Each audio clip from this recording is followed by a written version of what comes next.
My favorite thing here is what I would argue is probably William Friedman's own favorite thing in his collection.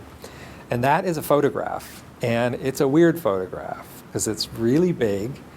And he had at least 2 copies of it, one framed on his wall and one under the glass on his desk for his whole career. Every picture I've ever seen of him that shows his desk shows this one picture right in his field of vision. What is it? It's a group of people who are dressed in military outfits. It's a large group of about 75 people outside a hotel in Aurora, Illinois. It's the Aurora Hotel, very close to Geneva, where Riverbank Laboratories was. And in the front, there are 5 seated figures in black. And those 5 figures on the ends are Fabian and Friedman. Elizabeth Friedman is in the middle. What is it? It's a graduation photo of the first full group of officers being trained by Friedman in his new curriculum in military cryptography. So it's a pretty standard picture of a group of military officers finishing something, marking a graduation, let's say. What it really is an alphabetical message that says knowledge is power. Now that is mind-blowing. So the students from Riverbank who are going off to France are posed in the picture looking in 2 directions. What you've got here is a binary code where those who are looking at the camera are one type, those who are looking away from the camera in any direction are the other type. Francis Bacon had created something called a biliteral cipher.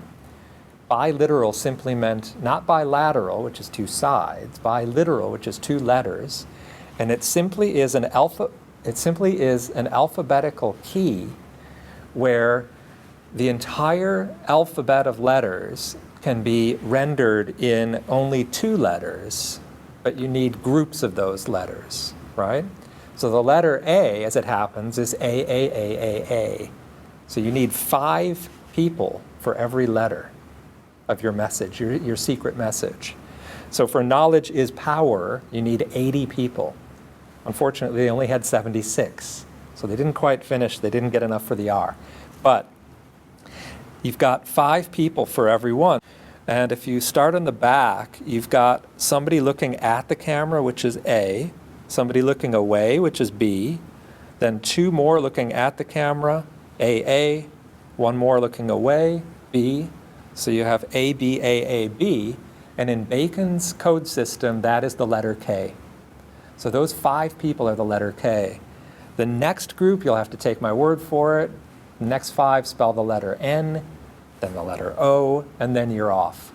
So I was thinking, why is this particular photo so important for Friedman? Why does he have it up on his wall? Why is it always in his field of view? It clearly was his favorite example of something. Was this a group of people who he was particularly fond of? Well, he must have only known them for a couple of weeks at most. I don't think it's that. Was it that it was the celebration of, I think, a pretty significant achievement of developing at speed a sort of crash course, the first crash course in military cryptography for this group of officers headed off to World War I? It might have been that. But I think it embodies his favorite method of ciphers and his favorite message about ciphers, both of which derive directly from Francis Bacon. And so when he looked at this, he remembered and saw not a group of people, but a Baconian method for embedding the phrase that Bacon himself coined, knowledge is power. So this is a group of people spelling out the words, knowledge is power. Actually, they only spell out knowledge is pow because they don't have enough people for the R. You know, it's a classic. What can you say? He was a witty man, and I just wish they had gotten the R on the end.